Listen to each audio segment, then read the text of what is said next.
اعوذ باللہ من الشیطان اللعین الرجیم بسم اللہ الرحمن الرحیم الحمد للہ وکفا وسلام علی عبادہ الذین اصطفی. درود بھیجیے محمد علیہ.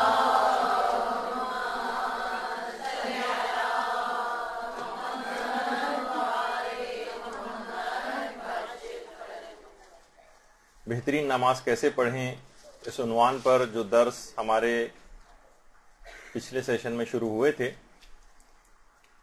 آج اسی سلسلے کو آگے بڑھاتے ہوئے اس کا درس نمبر 9، 8 دروس اس سلسلے میں ہو چکے ہیں. وہ نئی طالبات جنہوں نے اس سال جوائن کیا ہے، ان سے یہی درخواست ہے کہ وہ پچھلے 8 جو دروس ہو چکے ہیں اس کی سی ڈیز وغیرہ یہاں سے لے کر سن لیں، تاکہ وہ بہت زیادہ ہم خیر آگے نہیں گئے. ابھی صرف سورہ الحمد اس میں ختم ہوئی تھی اور آج دوسرا سورہ شروع ہونا ہے. اس کے مسائل اور احکامات اور اخلاقیات جو ہیں، تو اس سلسلے کا درس نمبر 9. دیکھیے، اتنا اہم موضوع ہے یہ نماز کہ ایک حدیث جو آج کل انٹرنیٹ پہ بھی بہت گردش کر رہی ہے، اس بات کی تو ابھی میرے پاس تحقیق نہیں ہے، لیکن بات اس میں کی گئی ہے کہ امیر المومنین علیہ الصلوۃ والسلام یہ بات ارشاد فرماتے ہیں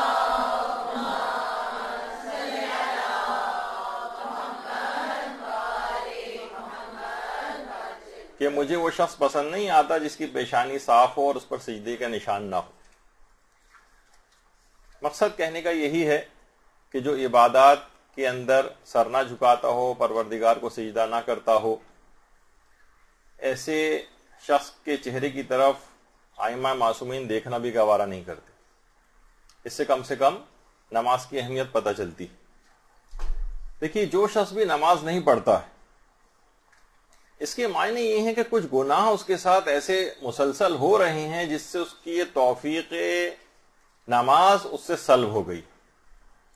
جب بھی کہا جاتا ہے نا، ایک جملہ بڑا مشہور ہے کہ جو شخص نماز نہیں پڑھتا تو وہ یہ نہ سوچے کہ اس کو وقت نہیں ملا، بلکہ یہ سوچے کہ کوئی ایسی خطا ہو گئی ہے کہ پروردگار نے اس بات کو پسند نہیں کیا کہ اس کے دربار میں اس کے سامنے آ کر عبادت میں کھڑا. کوئی نہ کوئی ایسا مسئلہ اس کے ساتھ ہو گیا ہے، بڑی سیریس بات ہے. جیسے کسی کو کوئی بہت بڑی بیماری لاحق ہو جاتی، اس کا کسی کا ذائقہ چلا گیا، مثلا کسی کی جو ہے وہ سماعت کی قوت جاتی رہی، کسی کی بینائی جاتی رہی، اس کا مطلب ہے کہ اندر کوئی ایسی بات اس کے ساتھ ہو گئی کہ اس سے یہ توفیقات اس سے سلب ہو گئی. ہم دیکھتے ہیں کہ بازار جو ہیں وہ اس سلسلے میں بھرے ہوئے ہیں، سینما بھرے ہوئے ہیں، کھیل کے میدان جو ہے وہ بھرے ہوئے ہیں، لیکن جب نماز پڑھنے کا کوئی موقع اور محل آتا ہے تو اس وقت بہت کم نمازی ہم کو نظر آتے ہیں. یہ بہت بڑا المیہ ہے. لوگ کہتے ہیں کہ بھائی کیا کریں، آج کل وقت اتنا زیادہ مختلف چیزوں میں چلا جاتا ہے، صرف ہو جاتا ہے، روزگار کے سلسلے میں مصروفیات ہیں، بچوں کے سلسلے میں مصروفیات ہیں، لیکن باقاعدہ پروردگار نے کہہ دیا قرآن میں کہ ایمان والو، تمہارے اموال اور تمہاری اولاد تم کو کہیں اللہ کے ذکر سے غافل نہ کر دے، کیونکہ جو شخص بھی ایسا کرے گا اور اللہ کے ذکر سے غفلت اختیار کرے گا تو صریحاً نقصان اٹھانے والوں میں سے ہوگا. تو اس سے پہلے کہ موقع ہاتھ سے نکل جائے اور ایک ایسا موقع آ جائے کہ جس میں پھر واپسی کا کوئی امکان نہیں. میری ایک بڑی پسندیدہ تصویر ہے جسے میں اکثر دیکھتا ہوں.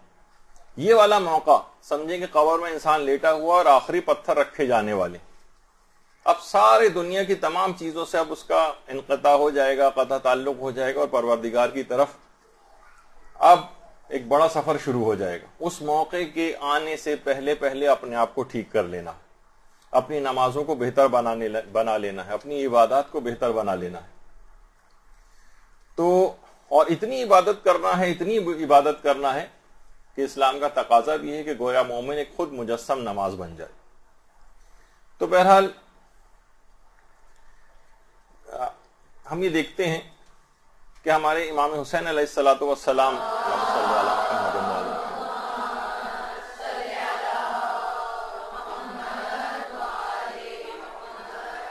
جب مدینے سے رخصت ہو رہے تھے تو ایک رات پہلے آدھی رات کے وقت مسجد نبوی میں آئے تھے اور نمازیں ادا کی تھی، اور اس کے بعد پھر الوداعی کلمات کہے تھے. یعنی جو قرآن کا حکم بھی ہے نا کہ صبر سے اور نماز سے مدد لو، وَاسْتَعِينُوا بِالصَّبْرِ وَالصَّلَاةِ، تو اس سے مدد لی، آدھی رات کے وقت آئے اور نمازیں ادا کی.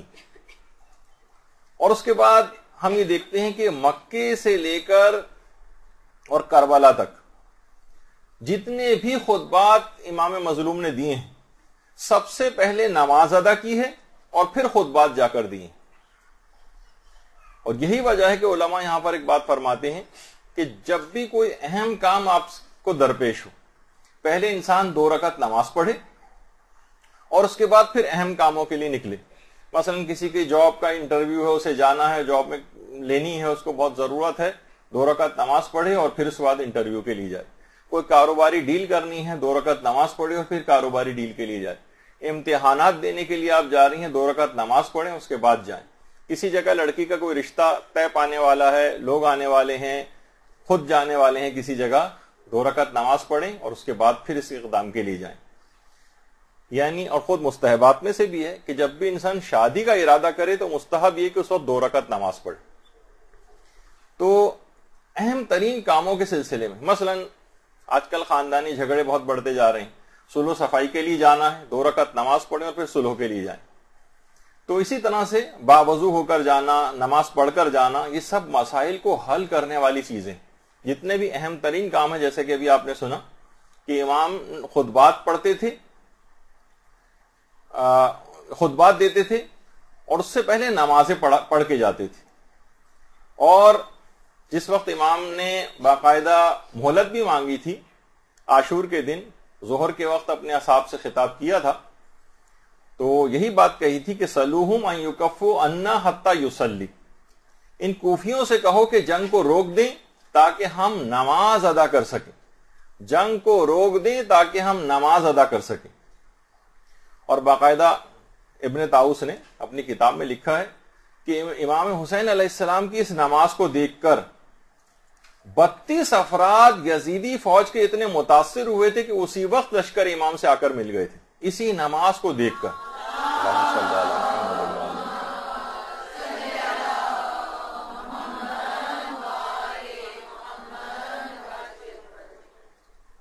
حضرت ابو الفضل عباس علمدار علیہ الصلوۃ والسلام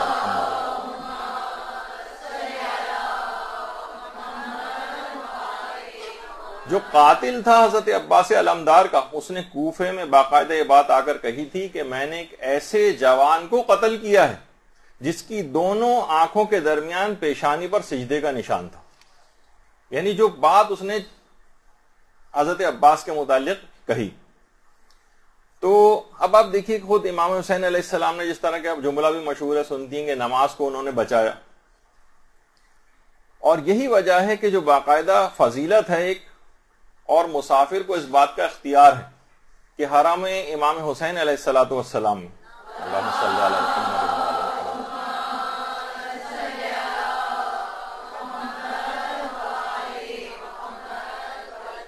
تھوڑا بہت فتاوی میں اختلاف ہے کہ کہاں تک مسافر کو اختیار ہے کہ نماز قصر پڑھے یا پوری پڑھے، یعنی اس کو اختیار مل جاتا ہے.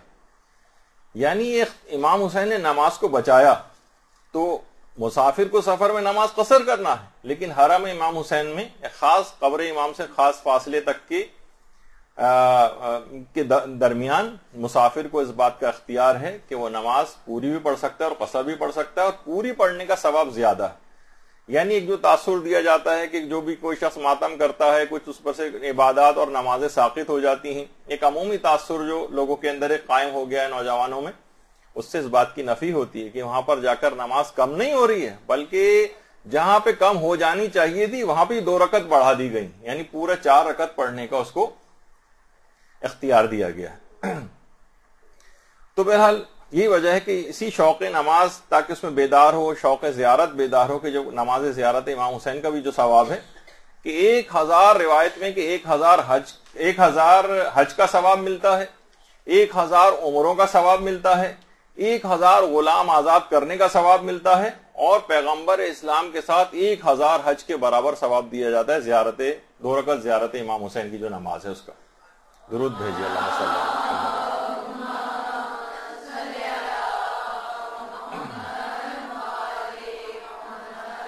دیکھیے نماز کو بہت ساری دیگر چیزوں سے علماء نے کچھ مشابہت بھی دی، جیسے آیت اللہ سید ابو الحسن قزوینی، وہ کہتے تھے کہ موت میں اور نماز میں بھی ایک ربط ہے، یعنی جو حقیقی نماز ہے وہ فرماتے تھے یہ موت کی طرح سے، جس طرح موت ایک عالم طبعی یا فزیکل جو دنیا ہے ہماری، اس سے آپ کو جدا کر دیتی ہے، کاٹ دیتی ہے اور خدا کی طرف بلند کرتی ہے، اسی طریقے سے جو حقیقی نماز ہے اس میں بھی یہی کیفیت پائی جاتی ہے، بالکل یہی کیفیت کہ یہ آپ کو اس دنیا سے کاٹ کر پروردگار کی طرف بلند کرتی ہے یہ نماز۔ جب بھی آپ کو جو شروع میں علماء فرماتے ہیں کہ جو دعا پڑھی جاتی ہے نا، انی وجہت وجہی للذی فطر السماوات والارض، تو اس کے اندر بھی یہی ہے کہ میں نے اپنے چہرے کو مکمل طور پر خدا کی طرف کر لیا ہے، جس طرح موت مکمل طور پر پروردگار کی طرف جو ہے وہ متوجہ کر دیتی ہے انسان کو اور اسی کی طرف وہ بڑھتا چلا جاتا ہے، اسی طریقے سے حقیقی نماز بھی موت کی طرح سے پروردگار کے قریب کرتی ہے۔ علماء یہ بات بھی بیان فرماتے ہیں کہ نماز جو ہے صرف آخرت کو آباد نہیں کرتی، اس دنیا کو بھی آباد کرتی، آپ کے دنیا کے بھی سارے پرابلمز اس سے سالو ہوتے ہیں۔ کسی شخص کی اگر دنیا درست ہو جائے تو اس کو آخرت کا درست کرنا آسان ہو جاتا ہے، ورنہ ادھر ذرا آپ کو پتہ ہے کہ تنگی رزق آ جائے، معاش کی کوئی پریشانی ہو جائے، انسان حرام کی طرف چلا جاتا ہے، حرام کاموں کی طرف چلا جاتا ہے، رشوت لینے لگتا ہے، ذرا سا معاش کے اندر تنگی آئی تو بہت کم افراد ہیں جو اپنے آپ کو اس لحاظ سے حرام سے بچا پاتے ہیں۔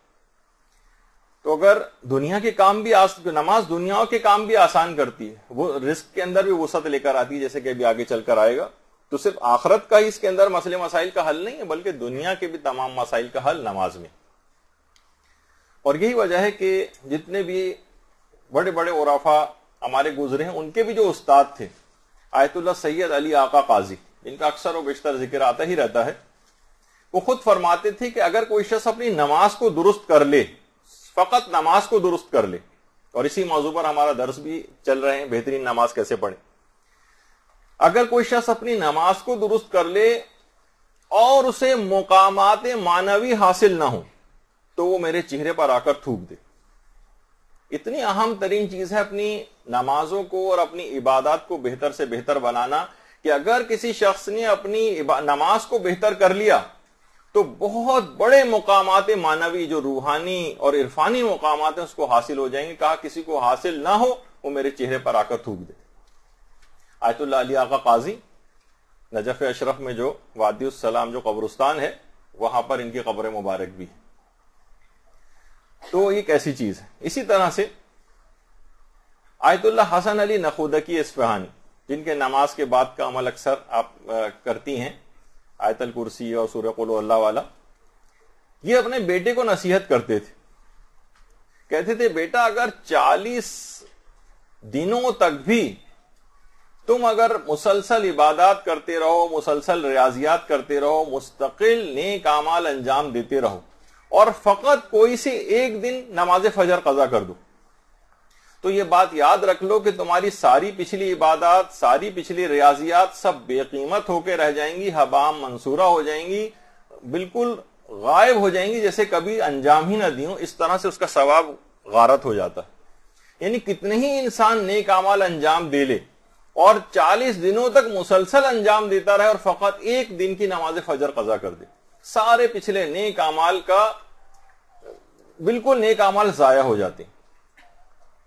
اور خود فرماتے ہیں کہ ساری زندگی میں میری فقط ایک دفعہ ایک نماز قضا ہو گئی تھی، اگلے دن میرا بیٹا فوت ہو گیا تھا۔ اور فرماتے ہیں کہ اگر کبھی کسی وجہ سے نماز شب فوت ہو جائے تو میں اگلے دن مستقل ڈرتا رہتا ہوں کہ کہیں کوئی بلا نازل نہ ہو جائے۔ یہ جو آج ہم دیکھتے ہیں کہ مسلسل پریشانیاں، بلائیں، آفتیں گھروں کے اوپر نازل ہو رہی ہیں، اس کی بہت بڑی وجہ ہے کہ ہم نے اپنی نمازوں بہت ساری دیکھی، نمازیں سیف گارڈ کا کام کرتی ہیں، یہ بالکل روکتی ہیں، یہ بلاؤں کو نازل ہونے سے روکتی ہیں۔ جیسے کہا نا کہ نماز شب بھی اگر کبھی مجھ سے فوت ہو جائے تو اگلے دن ڈرتا رہتا ہوں کہ کہیں کوئی بلا نازل نہ ہو جائے، تو وہ بلائیں مستقل پھر نازل ہوتی رہتی ہیں۔ اتنی اہم ہے یہ نماز۔ یہی وجہ ہے کہ امام خمینی کی بیٹی خانم مصطفی وہ فرماتی ہیں کہ امام خمینی جب بالکل آخری دنوں میں ہسپتال میں تھے تو کہتے تھے کہ کہتی ہیں بار بار معلوم کرتے تھے، بار بار گھڑی کی طرف نگاہ کرتے تھے کہ نماز کا وقت ہوا یا نہیں ہوا، اور پوچھتے تھے اب کتنا وقت باقی ہے، اب کتنا وقت باقی ہے، حتیٰ کہ منٹس تک شمار کرتے تھے. اور پھر اس کے بعد جیسے ہی اول وقت آتا تھا فوراً نماز کے لیے اسی بستر پہ کے انتہائی دشواری کے ساتھ وضو یا تیمم کرتے تھے، اور اس کے بعد پھر نماز کو ادا کرتے تھے. یعنی اہمیت کے پیش نظر کہ واقع انسان اگر اہمیت نماز سے واقف ہو جائے. یہی وجہ ہے کہ شہید بہشتی کتنے بڑے عالم تھے، کہتے ہیں کہ نماز کی لوگوں کو اتنی تاکید کرتے تھے کہ نماز کی تاکید گویا ان کا تکیہ کلام بن گیا تھا. اور اکثر و بیشتر یہ بات کہتے تھے کہ جس وقت تم نماز شروع کرو تو نماز کے موقع پر اپنے دل کو اپنا پیش امام بناؤ، دل کو، اور عام جو تمہارے اعضاء و جوارح ہیں ان سے اقتدا کرواؤ دل کی. یعنی اتنا زیادہ خشوع و خضوع کے ساتھ بالکل جس طریقے سے دل کو اپنا، اگر اکیلے بھی نماز پڑھ رہے ہو تو دل کو اپنا پیش امام بنا لو اور سارے اعضاء و جوارح اس کی پھر مطابقت کریں. اور علماء کا اتنا زیادہ شوق نماز کے سلسلے میں تھا کہ خود آیت اللہ بہجت، آیت اللہ جواد انصاری حمدانی کے متعلق یہ بات فرماتے ہیں کہ نجف میں انتہائی شدید گرمی اب بھی پڑتی ہے اور پہلے بھی پڑتی تھی، یہاں تک کہ 55 اور 60 ڈگری تک ٹیمپریچر نجف کا چلا جاتا تھا، اور منہ انتہا سے زیادہ خشک ہو جاتا تھا. لیکن آیت اللہ جواد انصاری حمدانی اتنی زیادہ طویل نمازیں پڑھتے تھے اور اتنے لمبے لمبے سورے پڑھتے تھے، جماعت میں نہیں فرادہ میں، کہ اگر کوئی ان کا طالب علم ٹھنڈا پانی بھی کہیں سے لے کر آتا تھا ان کے پاس رکھنے کے لیے تو لاتے ہی وہ پانی گرم ہو جاتا تھا. اسی گرم پانی کو نماز کے اختتام پر تھوڑا سا اپنے حلق کو تر کرتے تھے اور پھر طویل نمازوں میں مشغول ہو جاتے تھے. یعنی ایک ایسی لذت تھی کہ ہمارے ہاں کوئی تصور نہیں ہے کہ 60 ڈگری ٹیمپریچر ہو رہا ہو اور اس میں انسان طویل نمازیں پڑھے. لیکن واقعی جو اس کی اہمیت سے آگاہ ہیں نمازوں کی اور بہترین نماز کیسے انجام دی جائے اس سے واقف ہیں اور انہیں پتا ہے کہ اس میں کتنی لذت ہے، تو ان کا یہی طریقہ کار دیکھنے میں آتا ہے. یہی وجہ ہے کہ آیت اللہ سید جمال الدین گلپائگانی یہ اکثر و بیشتر وادی السلام کے قبرستان میں جاتے تھے نجف کے، اور ارواح سے وہ باقاعدہ دیکھا کرتے تھے. پوری تفاصیل ہیں اس بات کی کہ یہ آیت اللہ سید جمال الدین گلپائگانی کس طرح سے وہاں جا کر ارواح سے ملاقاتیں بھی کیا کرتے تھے اور ارواح ان کے پاس آتی تھیں. تو خود اپنے بیٹے کے لیے کہتے ہیں کہ بلکہ بیٹے کو وصیت کی تھی کہ بیٹا اگر تم نماز شب نہیں پڑھو گے تو میری طرف سے آق شمار کیے جاؤ گے. آق. ان کا بیٹا کہنے لگا بابا ایک مستحب بالفرض اگر میں نہیں انجام دوں تو فقط ایک مستحب کے ترک کرنے پر آپ مجھے آق کر دیں گے. انہوں نے کہا بیٹا میں یہ بات تم کو سمجھانا چاہ رہا ہوں کہ تمہارے نماز شب نہ پڑھنے سے مجھے اتنی اذیت ہوگی کہ جو تمہارے آق کا سبب بن جائے گی، لہٰذا میں یہ بات سمجھا رہا ہوں کہ کبھی نماز شب کو ترک نہ کرنا. یہاں تو دیکھیے ہمارے واجب نمازوں کے لالے پڑے ہوئے ہیں. والدین آ کر علماء سے پوچھتے ہیں بچے نماز بالکل نہیں پڑھتے ہیں، کس طرح سے ان کو نماز کے لیے راغب کریں. وہاں وہ مستحب نماز کی اتنی تاکید کر رہے ہیں کہ کہتے ہیں کہ اگر تم نے یہ ترک کی تو مجھے اتنی شدید تکلیف ہوگی کہ تم آنکھ شمار کیے جاؤ گے. مجھے ڈر ہے، یعنی سمجھانے کے لیے بھی اس بات کو کہ یہ بات بہت کہ اتنا بڑا تمہارا نقصان ہو رہا ہو تو میں کیسے جو ہے وہ اذیت محسوس نہ کروں. اور یہی وجہ ہے کہ دیکھیے علماء کہتے ہیں کہ مناسب بھی نہیں ہے کہ وہ کریم پروردگار اس کی بارگاہ سے اس طرح سے فرار اختیار کرنا، جو اتنی نعمتیں دے رہا ہو، ہر سانس اس کی نعمتوں کو کوئی ٹھکانہ نہ ہو، کتنی سخت بے ادبی ہے اس کے دربار سے فرار. دیکھیے دنیا کے بادشاہ جو ہوتے ہیں، دنیا کے حکمران جو ہوتے ہیں، ان سے ملنے کے لیے آپ کو کتنے جتن کرنا پڑتے ہیں، ہفتوں لگانا پڑتے ہیں، مہینوں لگ جاتے ہیں، بعض اوقات سالوں لگ جاتے ہیں، بعض اوقات ان سے ملاقات ہی نہیں ہو پاتی کتنا بھی کوشش کر لیں. لیکن یہ کیسا رب العالمین کائنات کا پروردگار ہے کہ جب چاہیں، جیسے چاہیں، کسی بھی جگہ چاہیں، بغیر اجازت کے چاہیں، بغیر وقت لیے جو ہے وہ چاہیں، بغیر دربان کے، بغیر حاجب کے، بغیر اپوائنٹمنٹ کے، جب چاہیں اس کی بارگاہ میں جا کر اس سے ملاقات کر لیں. یہ ایک ایسا رب العالمین ہمارا پروردگار ہے کہ کسی بھی حالت میں آپ دیکھیں کہ کسی بھی جگہ انسان موجود ہو، حتیٰ کہ اپنے گھر کے اندر ہی کیوں نہ موجود ہو، کہیں باہر ہو، جب چاہے جیسا چاہے وہ اپنے پروردگار کی بارگاہ میں حاضر ہو جائے۔ تو اب آگے ہم بڑھتے ہیں اس تمہید کے بعد کہ دیکھیے نمازیں اب آپ کو پڑھنا ہے اور فقہی مسائل بھی اس کے اندر آئیں گے۔ کوشش یہ کرنی ہے کہ نماز کو صحیح فقہی مسائل کے طور پر پڑھا جائے، اپنی طرف سے اپنا اندازے لگا کر نماز پڑھنا یہ صحیح نہیں، اور خود بھی جب تک کنفرم آپ کو کوئی مسئلہ پتہ نہ چلے تب تک دوسروں کو بھی آپ بتانے سے احتراز کریں۔ دیکھیے یہ وجہ ہے کہ جو وسائل الشیعہ شیخ الرحمۃ عملی کی ہے، اس میں کتاب القضاء میں ہمارے 5ویں امام محمد باقر علیہ الصلوۃ والسلام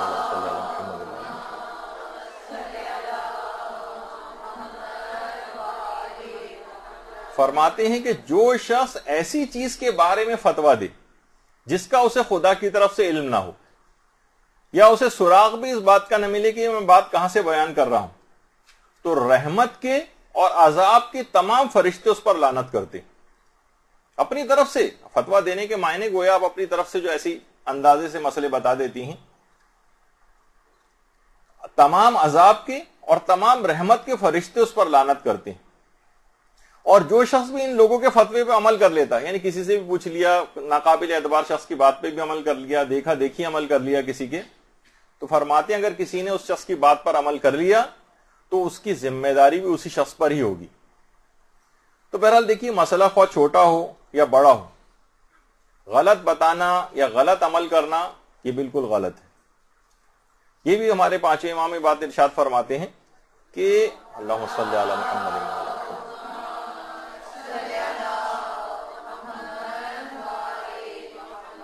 حتیٰ کہ دیکھیے مستحب اور مکروہ کے متعلق بھی آپ یہ نہیں کہہ سکتے اپنی طرف سے ایسے ہی کہہ دیا مستحب ہے، ایسے ہی کہہ دیا مکروہ ہے، جبکہ آپ کو پتہ ہی نہ ہو۔ فرماتے ہیں کہ ہمارے چھٹے امام کہ جو شخص بھی اللہم صلی علی محمد وعلی محمد،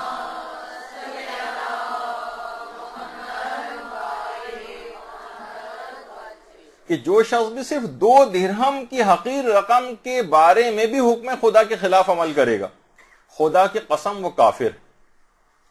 وسائل الشیعہ کی روایت ہے۔ یعنی بعض اوقات ہوتا ہے نا چھوٹے چھوٹے مسئلے، اس میں تو چل جاتا ہے، چلیں کوئی بات نہیں، کہ کہتے ہیں کہ یعنی ہر چھوٹی سے چھوٹی چیز کے اندر حکم خدا آپ کو پتہ چلانا ہے۔ اگر آپ نے حکم خدا کے برخلاف عمل کر لیا، چھوٹے حد تک کہ 2 درہم والی چیز ہی کیوں نہ ہو، یعنی اتنی حقیر کوئی چیز ہو، تب بھی فرماتے ہیں کہ اس نے گویا یعنی خدا کی قسم وہ کافر ہے، یعنی کافر ہو جیسا کام اس نے کر لیا۔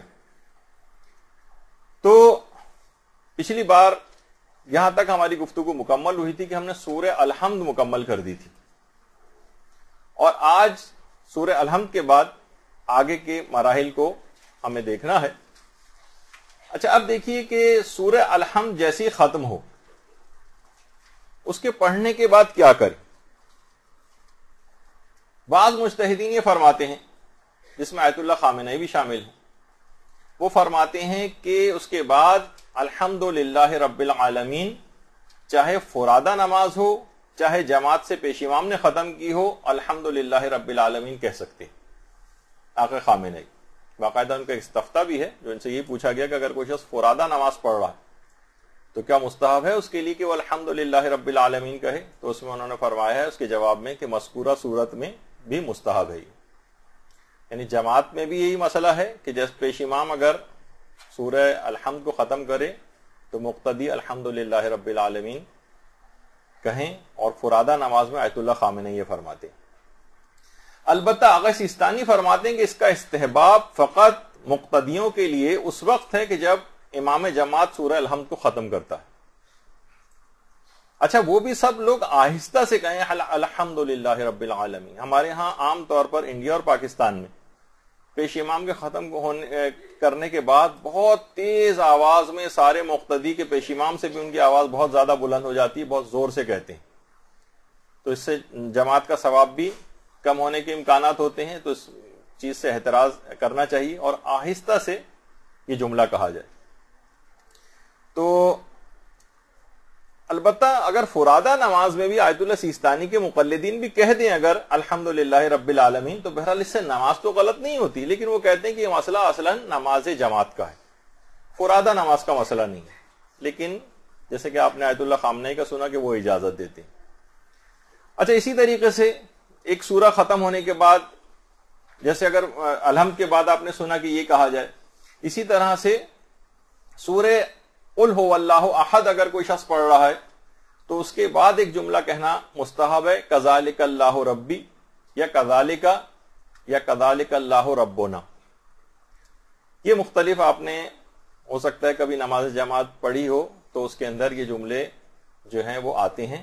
البتہ یہ بات یاد رہے کہ یہ فقط اور فقط کسی اور سورے کے لیے نہیں ہے، صرف اور صرف سورہ توحید کے بعد پڑھنے کا جملہ ہے۔ کذالک اللہ ربی یا کذالک اللہ ربنا، یعنی کہ جیسا اس سورے کے اندر صفات پروردگار بیان ہوئی ہیں وہ ویسا ہی ہے۔ کذالک کے معنی ہیں کہ وہ ویسا ہی۔ اچھا اسی طرح سے تشہد کے بعد، ابھی تشہد کی گفتگو نہیں آ رہی، لیکن میں کہہ رہا ہوں کہ جیسے کوئی چیز ہم ختم کرتے ہیں اس کے بعد کچھ مستحب اذکار ہوتے ہیں، جیسے خود تشہد کے اندر ہے کہ وَتَقَبَّلْ شَفَاعَتَهُ وَارْفَعْ دَرَجَتَهُ، یہ جملہ کہنا عام طور پر تشہد کے اختتام پر یہ جملہ کہنا مستحب بھی ہے۔ اب یہاں ایک مسئلہ ہوتا ہے کہ لوگ ایک سوال بھی کرتے ہیں کہ ہم یہ دیکھتے ہیں کہ ہمارے بہت سے غیر شیعہ حضرات جو ہیں وہ سورہ الحمد کو اختتام پر وہ آمین کہتے ہیں، جبکہ ہمارے ہاں آمین کہنے سے مبطلات نماز میں سے آمین کہنے سے نماز ہی باطل ہو جاتی۔ تو دماغوں میں بہت سارے لوگوں کے سوال آتا ہے کہ آپ نے الحمدللہ کا سورہ ختم ہونے کے بعد الحمدللہ رب العالمین کا کہا، یہ بھی گویا آپ نے اضافہ کیا۔ سورہ توحید ختم ہو گئی تھی، آپ نے کذالک اللہ ربنا یا کذالک اللہ ربی یا کذالک کہا، وہ خود ایک اضافہ تھا۔ اسی طریقے سے تشہد ختم ہو گیا تھا تو آپ نے وَتَقَبَّلْ شَفَاعَتَهُ وَارْفَعْ دَرَجَتَهُ کہا، یہ بھی آپ نے اضافہ کر دیا۔ تو اگر انہوں نے آمین کہہ بھی دیا تو اس سے نماز کیوں باطل ہو رہی؟ تو دیکھیے یہ بات یاد رہے کہ یا مثلا جیسے کہ ہمارے بہت سارے غیر شیعہ بھائی وہ ربنا لک الحمد بھی کہتے ہیں، جیسے ہم کذالک اللہ ربی کہتے ہیں، وہ ربنا لک الحمد کہتے ہیں۔ تو لوگ یہی کہتے ہیں کہ بھائی اس کے کہنے سے بھی نماز باطل نہیں ہوتی، تو پھر آخر آمین کہنے سے کیوں باطل ہوئی جا رہی؟ تو یہ بات بیان فرماتے ہیں علماء کہ اس کی یہ معنی نہیں ہے کہ یہ کوئی اضافہ تھا، اضافے کی وجہ سے باطل ہو رہی ہے نماز۔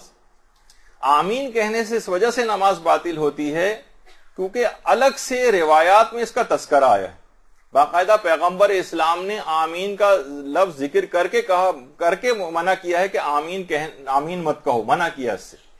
اسی طریقے سے ہمارے پانچویں امام محمد باقر علیہ السلام بھی فرماتے ہیں صلی اللہ علیہ وسلم،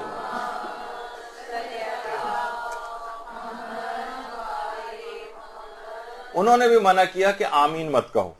تو یہ اس وجہ سے منع ہے کیونکہ یہ کسی اس وجہ سے منع نہیں تھا کہ کوئی زیادتی ہو رہی تھی، اس کی بحث نہیں ہے فی الحال، اس وجہ سے کہ الگ سے روایت میں آمین کے لفظ کو مبطل نماز شمار کیا گیا، یعنی آمین کہنے سے منع کیا گیا، اس وجہ سے آمین کہنے سے اور جو نماز باطل ہوتی ہے۔ جبکہ دیگر اور جو ہیں مثلا الحمدللہ رب العالمین کہنا یا کذالک اللہ ربی کہنا یا وتقبل شفاعتہ، یہ سارے جملے روایات کے اندر الگ سے آئے ہیں کہ یہ کہے جائیں۔ تو انسان تو حکم کا بندہ ہے نا، جو پروردگار کی طرف سے حکم اس کو ملا ہے کہ اس کے بعد یہ پڑھو تو وہ پڑھے گا، جہاں منع کیا جائے گا وہاں اس سے رک جائے گا۔ ورنہ یہ بات تو ثابت ہی ہے کہ جتنی بھی دعائیں ہیں، اذکار ہیں یا قرآن ہے، وہ نماز میں کسی بھی جگہ پڑھا جا سکتا ہے، بشرطے جو قرات واجب ہے یا جو ذکر واجب ہے اس میں کوئی تعطل پیدا نہ ہونے پائے، ان چیزوں کو کرنے کی اجازت ہے۔ تو یہ جو تمام جملے ہیں کذالک اللہ ربی یا الحمدللہ یا جو جملے ہیں سب معتبر روایات کے اندر آئے ہیں، اور معتبر روایات میں منع کیا گیا ہے آمین کہنے سے، اس وجہ سے اس سے نماز باطل ہوتی۔ البتہ یہ جو کہا کہ ربنا لک الحمد جو کہتے ہیں اکثر غیر شیعہ افراد، یہ بھی کچھ مرسل روایات میں اس کا تذکرہ آیا ہے، اور اگر یہ کہہ بھی دیا جائے تو کوئی نقصان نہیں ہے آپ کی نماز میں۔ لیکن بہرحال کذالک اللہ ربی یا کذالک اللہ ربنا یا صرف کذالک بھی کہا جا سکتا ہے. وہ ایک مرتبہ، 2 مرتبہ یا 3 مرتبہ کہنا آقا سیستانی فرماتے ہیں یا ایک دفعہ کہا جائے یا 3 دفعہ کہا جائے یا مستحب ہے. البتہ آقا خود یہ فرماتے تھے کہ ایک ہی دفعہ کہہ دینا کافی ہے استحباب کے لیے. تو بہرحال الحمد کے بعد الحمدللہ رب العالمین جماعت کے ساتھ آقا سیستانی کے نزدیک، اور جیسے کہ آقا خامنئی کا فرادہ میں بھی کہہ سکتے ہیں. اچھا، پھر اس کے بعد اب اگلا سورہ آپ کو شروع کرنا ہے. اگلا سورہ شروع کرنے سے پہلے، دوسرے سورے کی قرات سے پہلے سورے کا تعین کر لیں کہ آپ کون سا سورہ پڑھنے جا رہی ہیں. یہ آپ کو پہلے سے نیت کرنا ہوگی. اس کے ویسے پچھلی مرتبہ مسائل بتائے جا چکے ہیں، اب دوبارہ ریپیٹ تو نہیں کروں گا. اچھا، کون سا سورہ پڑھیں؟ جس میں آیات سجدہ آتی ہیں ان سوروں کو چھوڑ کر آپ پورے قرآن میں کوئی سا بھی سورہ، بڑے سے بڑا سورہ بھی پڑھ سکتی ہیں. لیکن ائمہ کے اقوال کی روشنی میں جس چیز کا استحباب ثابت ہوتا ہے، جس پہ علماء کے فتوے بھی ہیں، وہ یہ کہ مستحب ہے کہ پہلی رکعت میں الحمد کے بعد سورہ قدر اور دوسری رکعت میں الحمد کے بعد سورہ توحید پڑھی جائے. اس کا ثواب سب سے زیادہ ہے. باقاعدہ وسائل الشیعہ کی 4تھی جلد میں امام زمانہ علیہ الصلوۃ والسلام سے سوال پوچھا گیا.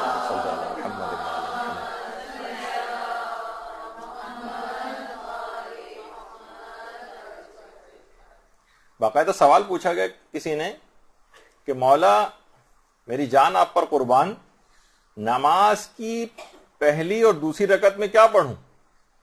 تو امام نے فرمایا کہ نماز کی پہلی رکعت میں الحمد کے بعد سورہ قدر اور نماز کی دوسری رکعت میں الحمد کے بعد سورہ توحید کی تلاوت کرو.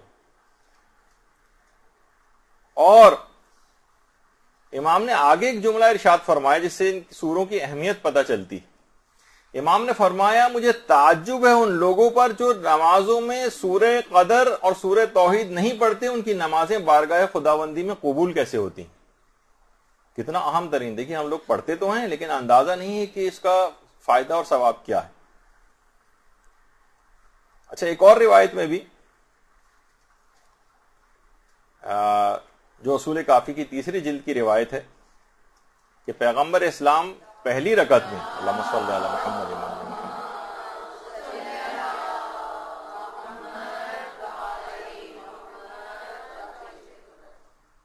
معراج کے سفر کی جو روایت ہے کہ پیغمبر اسلام کو باقاعدہ سفر معراج میں جو پیغمبر نے نمازیں پڑھی تھیں اس میں سورہ قدر اور سورہ توحید کی قرات کرنے کا حکم دیا گیا تھا.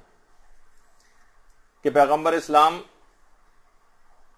جب پہلی رکعت میں وہاں پر نماز سفر معراج میں نماز کے لیے کھڑے ہوئے تو پروردگار کی طرف سے باقاعدہ حکم آیا کہ اے رسول سورہ الحمد کے بعد پہلی رکعت میں سورہ توحید پڑھو.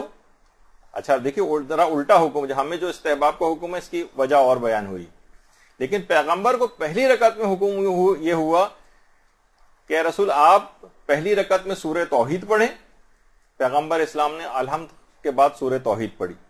اور جب پیغمبر دوسری رکعت کے لیے کھڑے ہوئے تو پھر پیغمبر کے اوپر وحی آئی کہ اے محمد صلی اللہ علیہ وآلہ وسلم صلی اللہ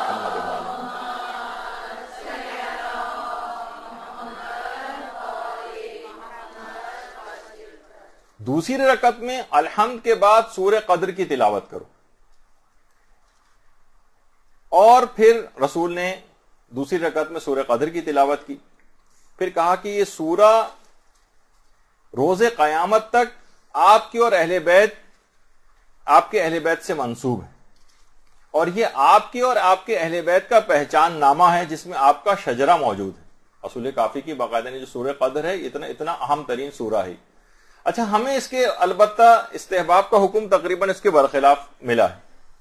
علماء فرماتے ہیں کہ اس کی وجہ یہ ہے، ہمیں جو ہے حکم یہ کہ پہلی رکعت میں سورہ الحمد کے بعد سورہ قدر پڑھیں اور دوسری رکعت میں الحمد کے بعد سورہ توحید پڑھیں. فرماتے ہیں کہ پیغمبر اسلام کی ذات اقدس اس قدر قریب ہو گئی تھی سفر معراج میں پروردگار عالم سے، فکان قاب قوسین او ادنی، 2 کمانوں اور اس سے بھی کم کا فاصلہ رہ گیا تھا.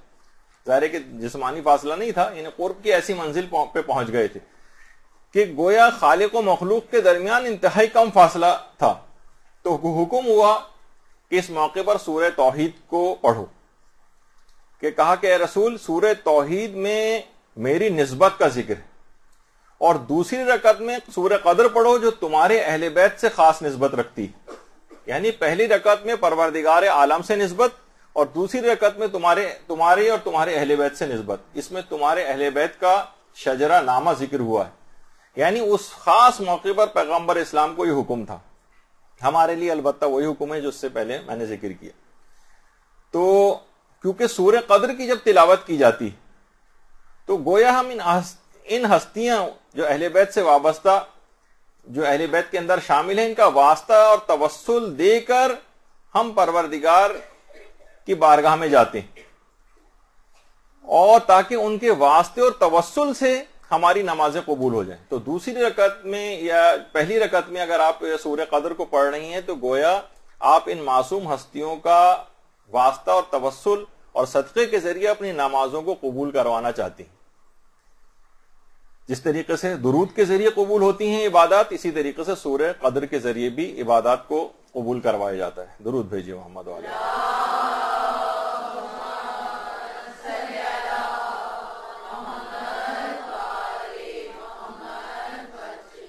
اچھا، اب جو بھی نماز پڑھی جائے گی، چاہے آپ الحمد کے بعد سورہ قدر پڑھیں یا سورہ توحید پڑھیں، اس کے اندر خاص طور پر جہر و اخفات کے مسئلے کا خیال کرنا۔ بہت سی نمازیں بلند آواز سے پڑھی جاتی ہیں، جس میں عورتوں کو بہرحال اختیار ہے کہ چاہے بلند پڑھیں چاہے آہستہ پڑھیں، اور بہت سی نمازیں خاموشی سے پڑھی جاتی ہیں، اخفات جسے کہا جاتا ہے۔ اس میں عورت اور مرد کا حکم برابر ہی ہے، یعنی دونوں ہی کو آہستہ آواز میں پڑھنا۔ البتہ خواتین جو ہیں خاص طور پر، ان کے لیے بھی حکم یہ ہے کہ خواتین عام طور پر کیونکہ دیکھنے میں نہیں آتا کہ جس جگہ پہ ان کو سہولت بھی ہے نمازوں کو بلند آواز سے پڑھنے کی، جیسے نماز فجر ہے، نماز مغرب و عشاء کی پہلی 2 رکعت ہیں، وہاں بلند آواز سے پڑھنے کا استحباب ان کے لیے بھی ہے، بشرطے کہ کوئی نامحرم نہ سن رہا ہو۔ یعنی اگر کوئی نامحرم سن رہا ہے تو پھر تو آپ کو آہستہ آواز ہی میں پڑھنا، لیکن اگر کوئی نہیں سننے والا ہے تو اس کو بھی ثواب آپ حاصل کر سکتی ہیں۔ عام طور پر خواتین چاہے وہ بلند آواز سے پڑھی جانے والی نمازیں، چاہے کوئی نامحرم نہیں بھی سن رہا ہو، تب بھی وہ آہستہ آواز ہی میں اپنی عادت بنا لیتی۔ تو بہرحال اچھا، مرد حضرات میں اگر کوئی ایسا کرے گا، یہ بات یاد رکھ لیجیے کہ مرد حضرات میں اگر کوئی ایسا کر رہا ہے، عام طور پر مردوں کو دیکھتے ہیں کہ جو نمازیں بلند آواز سے بھی پڑھنا ہوتی ہیں وہ بھی خاموشی کے ساتھ پڑھ رہے ہوتے ہیں، اور بہت بڑی تعداد میں ایسا مسئلہ ہے۔ بہت کم ایسے افراد ہیں کہ جو ہم نے پڑھتے ہوئے دیکھے ہیں، یعنی گھر میں جیسے فرادہ وغیرہ نمازیں پڑھ رہے ہیں تو وہ فجر مغرب عشاء کی بھی بہت آہستہ آواز میں، کہ جیسے گویا اخفاتی طریقے سے پڑھ رہے ہیں، خاموشی سے۔ باقاعدہ علماء یہ فرماتے ہیں کہ اگر تعمد اور التفات کے باوجود جہر و اخفات کے مسئلے کا خیال نہیں کیا تو ان کی نمازیں باطل ہیں۔ یعنی تعمد کہتے ہیں جان بوجھ کر، اور التفات یعنی متوجہ بھی تھے کہ پڑھنی چاہیے بلند آواز میں لیکن پھر بھی نہیں پڑھی، جان بوجھ کر چاہے پڑھ رہے ہوں، یعنی جہاں ان کو بلند آواز سے پڑھنی چاہیے تھی وہاں خلاف ورزی کر دی، خاموشی سے پڑھنے لگے۔ یا اس کا الٹا، وہ تو عموماً دیکھنے میں نہیں آتا کہ جو آہستہ آواز میں نمازیں پڑھی جاتی ہیں اس کو بھی بلند آواز سے پڑھیں، لیکن اگر کسی نے تعمد اور التفات کے ساتھ، یعنی متوجہ بھی ہے وہ، اگر ایسا کیا تو اس کی نمازیں احتیاط واجب کے طور پر باطل شمار ہوتی۔ اچھا، اتنی آواز نکلی کہ کم سے کم آپ کو یہ ہو کہ بالکل اس طریقے سے لوگوں کو ہم دیکھتے ہیں کہ بالکل سٹل کھڑے ہوئے ہیں، ذرا سا زبان کو بھی حرکت نہیں ہے، خواتین بھی بالکل کسی بھی آواز نہیں نکلتی۔ تو ایسا نہیں ہونا چاہیے، بلکہ آپ کو ایک کلپ سنوا دیتے ہیں کہ کم سے کم کتنی آواز جو ہے وہ ہونی چاہیے۔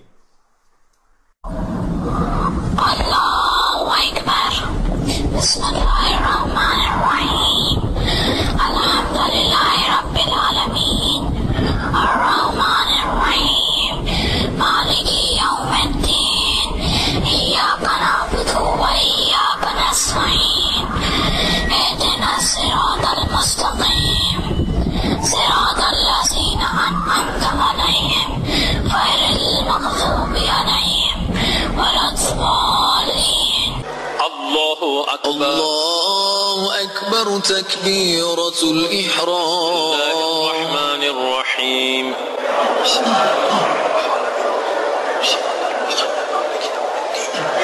إياك نعبد وإياك نستعين اهدنا الصراط المستقيم صراط الذين أنعمت عليهم غير المغضوب عليهم ولا الضالين. تو آپ نے دیکھا کہ کم سے کم ہلکی سی آواز, یہ تو کیونکہ ظاہر اسپیکرز لگے ہوئے ہیں اور آواز کافی زیادہ تیز ہو گئی, لیکن اتنی ہلکی کم سے کم ہو کہ اپنے کان میں تھوڑی بہت آپ کی آواز جا رہی ہو, لیکن بالکل اسٹل کھڑے ہو کے جو اشخاص نماز پڑھ رہے ہوتے ہیں کہ کچھ پتہ ہی نہیں چل رہا ہے کچھ پڑھے ہیں, ایسی کھڑے ہوئے ہیں کہ کچھ پڑھ بھی رہے ہیں یا نہیں یہ پتہ نہیں چلتا, تو وہ طریقہ صحیح نہیں ہے. اور ہلکی سی آواز اس کو کہا جاتا ہے اخفاتی, یعنی اگرچہ آواز ہلکی سی آ رہی ہے لیکن یہ بالجہر نہیں ہے, اس میں جوہر آواز کا نہیں نکل رہا. تو مرد حضرات خاص طور پر, خواتین تو چلیں ساری نمازیں آہستہ پڑھ رہی ہیں تو وہ والا مسئلہ ان کے ساتھ تو نہیں ہے, لیکن مرد حضرات گھر میں بھی اگر اس طرح سے نماز پڑھ رہے ہوں تو آپ کے لیے ضروری ہے کہ گھر کے مردوں کو سمجھائیں کہ بلند آواز سے, خاص طور پر فجر کی نماز, مغرب و عشاء کی پہلی 2 رکعت مرد حضرات کے لیے بلند آواز سے پڑھنا واجب ہے. اگر کوئی اس میں جان بوجھ کے ایسا کر رہا ہے یا کسی شرم کی وجہ سے کر رہا ہے, مثلا اس کی قرات وغیرہ لگتا ہے کہ میری صحیح نہیں ہے, اب یہ لوگ بیٹھے سن رہے ہیں بہت سارے افراد اور وہ جو اس طرح سے نمازیں پڑھ رہا ہے, تو اس کی نمازیں باطل بھی ہو جائیں گی. لیکن اگر کوئی ایسی صورتحال ہو رہی ہے کہ دوران نماز وہ بھول کر جہر و اخفات کے مسئلے کی اس نے خلاف ورزی کر دی, تو اس کی پچھلی نمازیں یا جو ابھی جو نماز پڑھ رہا ہے وہ ٹھیک شمار ہو جائیں گی. اچھا, پھر اس کے بعد کہ بعض اوقات یہ دیکھیے یہ ہوتا ہے کہ جہری نماز کو اخفات میں پڑھنا, اخفاتی نماز کو بالجہر پڑھنا, درمیانے نماز میں بھی اگر کسی کو یاد آ جائے, مثلا مغرب و عشاء کی نماز پڑھ رہا اور بھولے سے اس نے الحمد کا پورا سورہ ایسے ہی پڑھ لیا اور دوران نماز ہی یاد آ گیا, ارے مجھے تو بلند آواز سے نماز پڑھنی چاہیے تھی, تو اب اس کے لیے یہ اس بات کا اعادہ لازم نہیں ہے کہ سورہ الحمد کو دوبارہ جو ہے وہ بلند آواز سے پڑھے, نہیں, جو گزر گیا وہ گزر گیا, اب آگے سے جہاں سے بھی اس کو یاد آئے وہاں سے وہ بلند آواز سے پڑھنا شروع کر دے. تو یہ والا ایک مسئلہ ہے کہ بھولے سے اگر ایسا ہو جائے درمیان میں بھی کبھی کہیں یاد آ جائے نماز کے, تو اس بات کو پورا دہرانا ضروری نہیں ہوتا کیونکہ اس سورے کو آپ پورا دوبارہ پڑھیں, بلکہ جہاں سے یاد آئے وہاں سے اس کے بعد صحیح طور پر شروع کر دیں. اچھا, اب یہ بلند آواز سے پڑھنے کا جو مسئلہ ہے یا اخفاتی طور پر پڑھنے کا مسئلہ, یہ مسئلہ شروع کیسے ہوا تھا؟ علل الشرائع میں باقاعدہ ایک روایت ہے جو ہمارے 8ویں امام امام علی رضا علیہ الصلوۃ والسلام سے,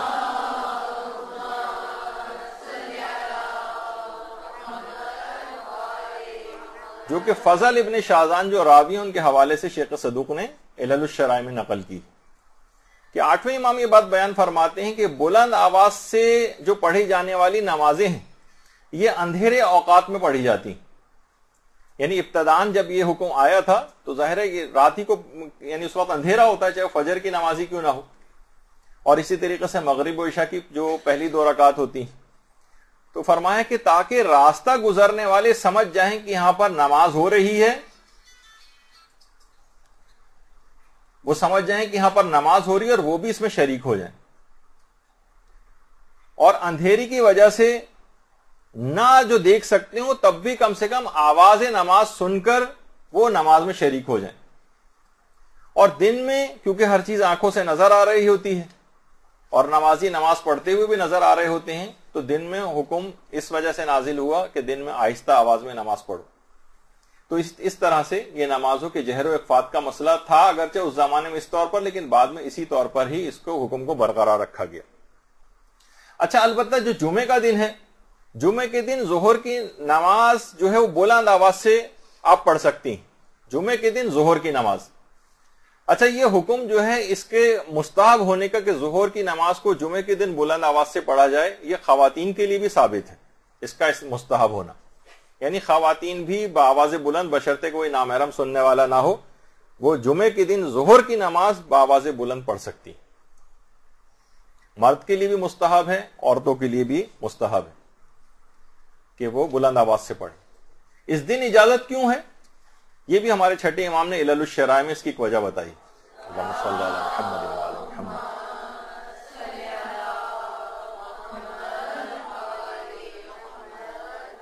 درود پڑھنے میں تھوڑا سا آپ لوگ کچھ کمزوری محسوس کر رہی ہیں میرے خیال ہے.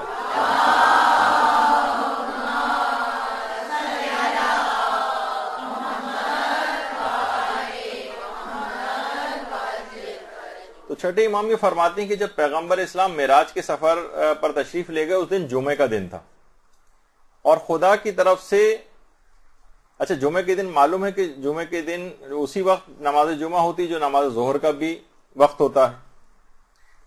تو پیغمبر اسلام نے جب نماز پڑھنا شروع کی تو پروردگار نے ملائکہ کو حکم دیا کہ پیغمبر کے پیچھے نماز جماعت پڑھو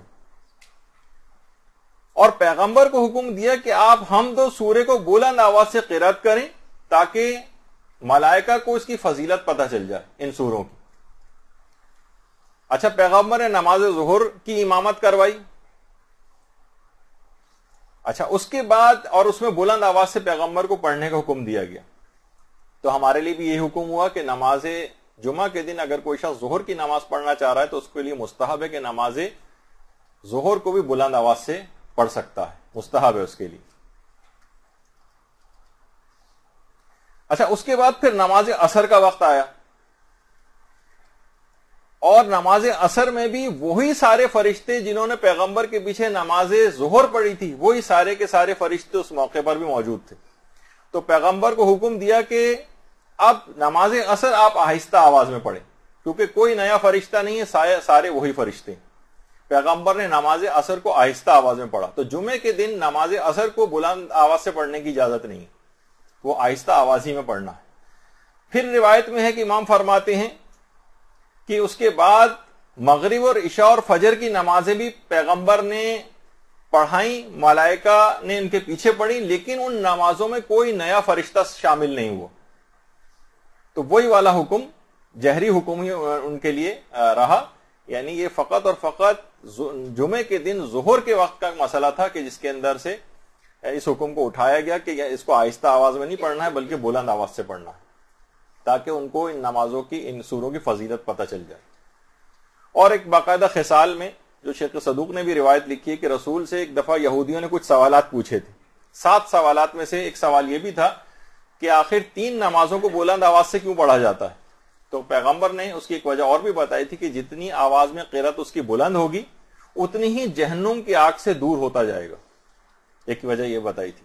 اور انتہائی آسانی کے ساتھ پل صراط سے گزر جائے گا اور وہ انتہائی خوش و خرم رہے گا یہاں تک کہ جنت میں پہنچ جائے. یہ باقاعدہ اس بلند آواز سے پڑھنے کا یہ ثواب. تو بہرحال اگر خواتین بھی بلند آواز سے جو نامحرم کی رعایت کرتے ہوئے کہ وہ اگر موجود نہ ہو تو وہ بھی بلند آواز سے ان سوروں کو پڑھ سکتی ہیں.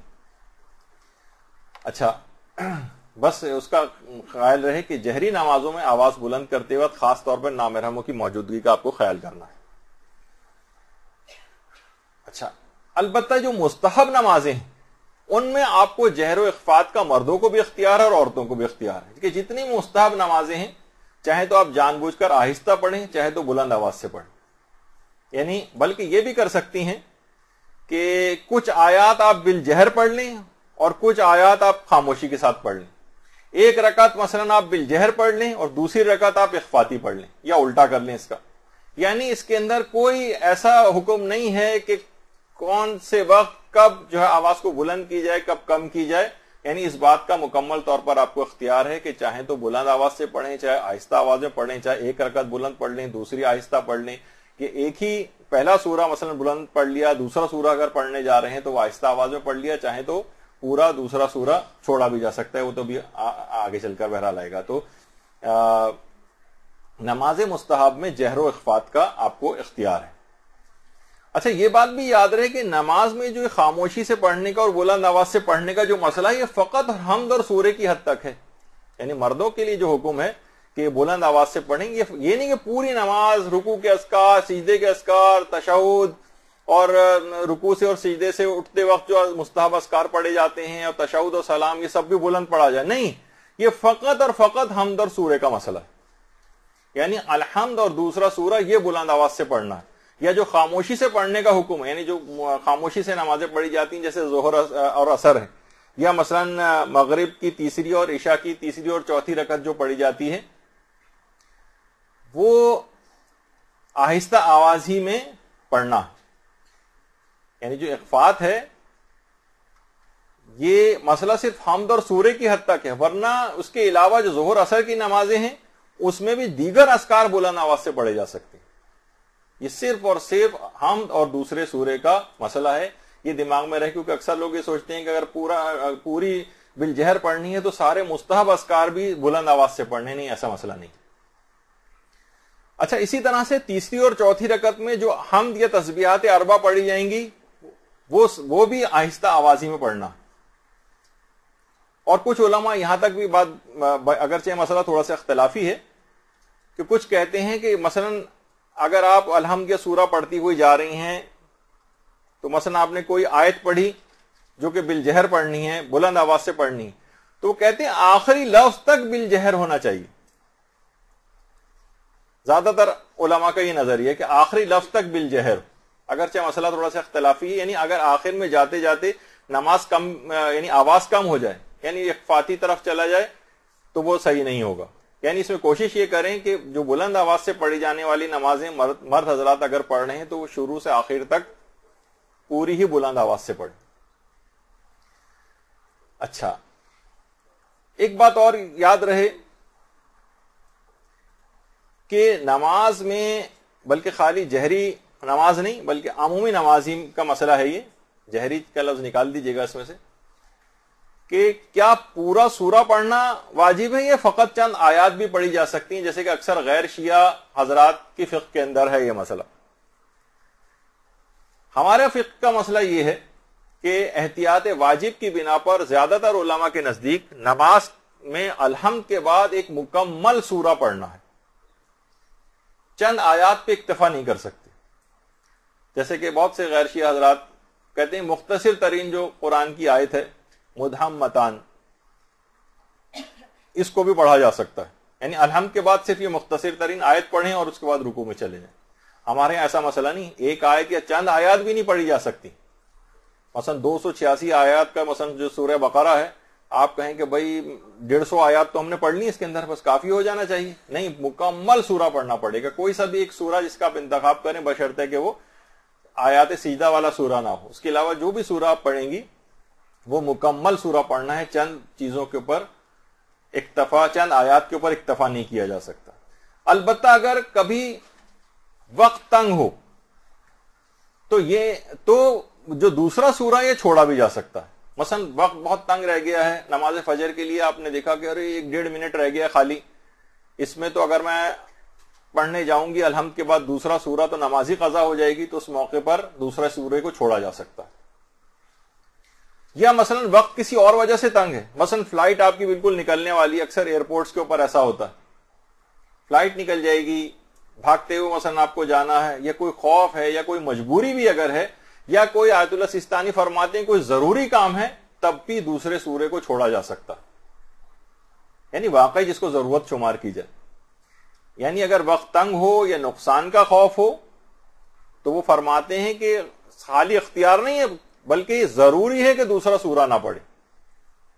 یعنی یہ آپ کو اختیار نہیں دیا گیا کہ کوئی بات نہیں پھر چاہیں تو نہ پڑھیں. نہیں، اگر نقصان کا خوف ہے یا وقت تنگ ہے اور نماز قضا ہو جائے گی تو ضروری ہے کہ دوسرا سورہ نہ پڑھیں. اب یہ آپ کو خود جج کرنا ہے، آپ کے اور خدا کے درمیان معاملہ ہے.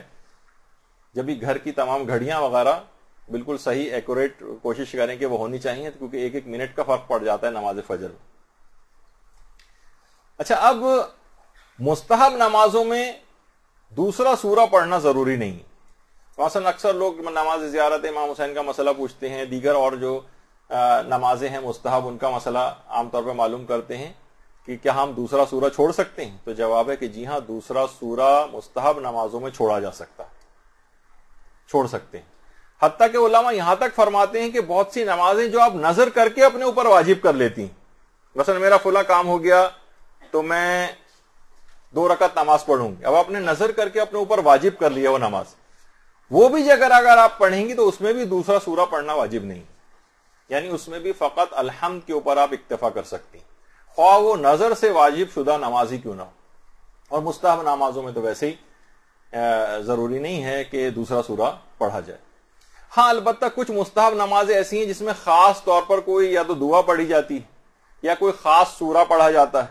مثلا نماز وحشت قبر ہے، اس میں آیت الکرسی پڑھی جاتی ہے، سورہ قدر پڑھا جاتا ہے اکثر، بلکہ آغا سیستانی سے پوچھا بھی گیا کہ اگر کوئی شخص مثلا اس کو آیت الکرسی یاد نہیں ہے تو کیا وہ آیت الکرسی کے بجائے کوئی اور سورہ پڑھ سکتا ہے؟ تو وہاں سے جواب آیا کہ جی ہاں، کوئی اور سورہ بھی پڑھا جا سکتا ہے.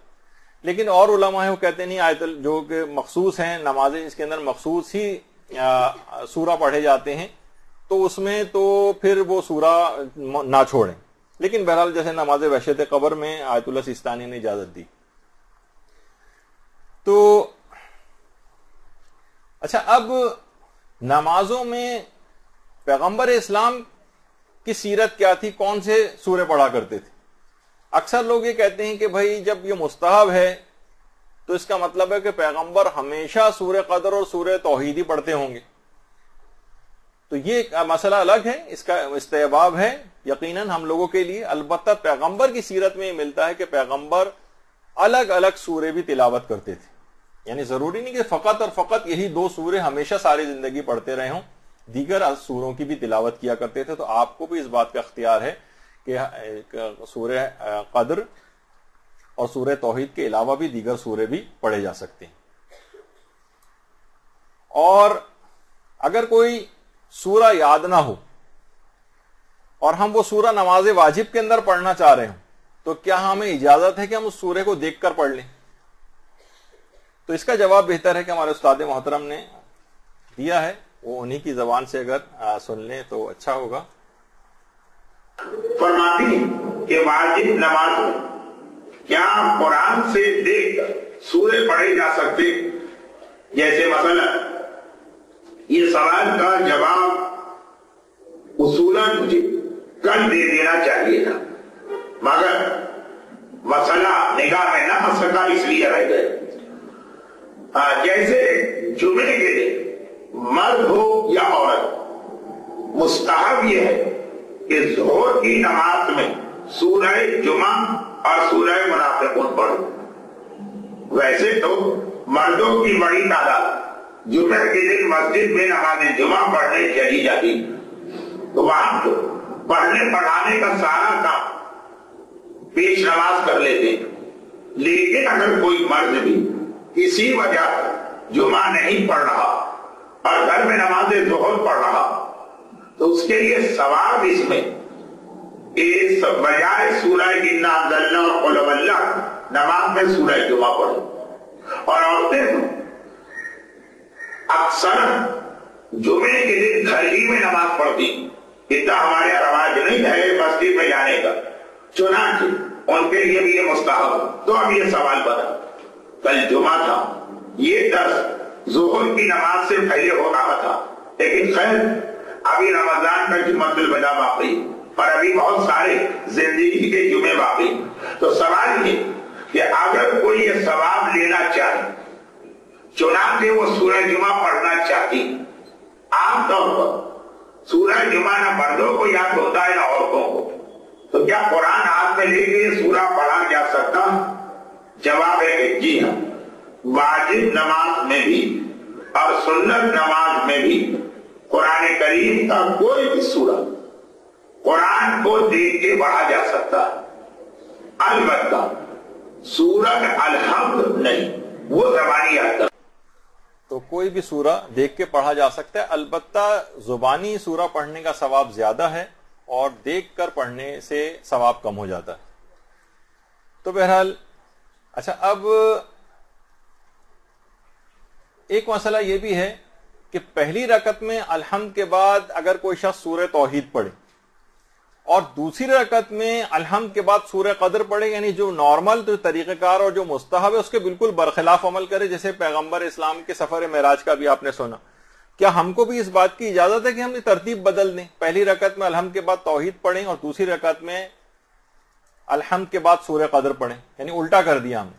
تو جی ہاں، اس کی بالکل اجازت ہے. اور اس طریقے سے باقاعدہ جو ائمہ کے حرم ہیں اس میں جو نماز جماعت ہوتی ہیں اسی طریقے کو کیا جاتا ہے، چونکہ ابھی آپ کو دکھاتے بھی ہیں. اللہ اکبر، اللہ اکبر، تکبیرۃ الاحرام. بسم اللہ الرحمن الرحیم.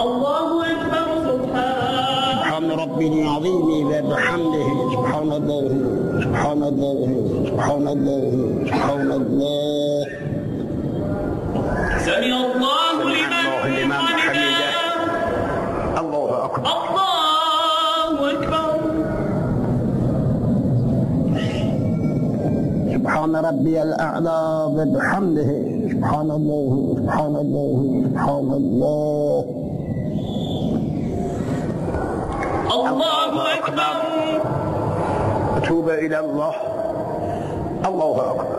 الله أكبر. سبحان ربي الأعلى وبحمده سبحان الله سبحان الله سبحان الله. الله أكبر. بحمد الله وقدرته.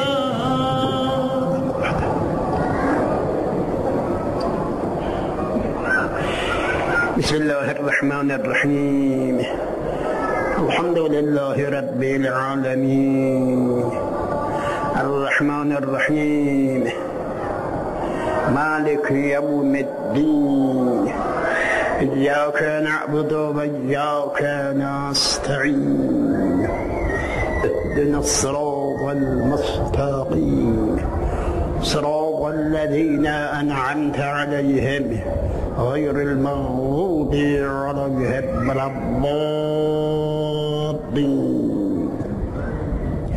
بسم الله الرحمن الرحيم إنا أنزلناه في ليلة القدر وما أدراك ما ليلة القدر ليلة القدر خير من 1000 شهر تنزل الملائكة والروح فيها بإذن ربهم من كل أمر سلام هي حتى مطلع الفجر.